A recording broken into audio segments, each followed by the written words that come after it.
মুরগি গড়টা আমার পরিবার হইছে এটা সারল্যে ভরা জীবনের ভিডিও তৈরি করে সুনাম কুড়িয়েছেন রিপন মিয়া, কিন্তু এই জনপ্রিয়তায় তার জীবনে ভয়ের কারণ হয়ে দাঁড়িয়েছে। তিনি এখন রীতিমতো শঙ্কিত, চিন্তিত।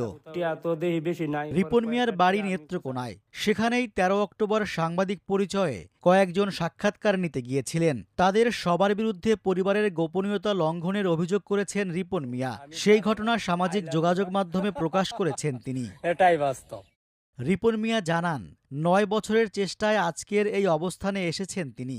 এরই মধ্যে তার ফেসবুক পেজ হ্যাকের চেষ্টা করা হয়েছে কয়েকবার। এর সঙ্গে যোগ হলো সাক্ষাৎকার না দেয়ায় প্রাণনাশের হুমকি। ঘটনার বর্ণনা দিয়ে পোস্টে লিখেছেন, ঢাকা থেকে কয়েকজন টিভি সাংবাদিক আমার বাড়িতে এসেছিলেন। তারা কারো অনুমতি না নিয়ে আমার পরিবারকে ভিডিও করতে থাকেন এবং দূরে ক্যামেরা রেখে উল্টাপাল্টা প্রশ্ন করেন। এমনকি পরিবারের নারী সদস্য ঘরে থাকা সত্ত্বেও তারা অনুমতি না নিয়ে ঘরে ঢুকে যান।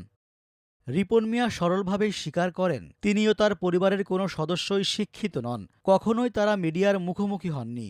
ফেসবুকে পরিবারকে দেখিয়ে টাকা আয় করতে চাননি বলেও জানান এই কন্টেন্ট ক্রিয়েটর।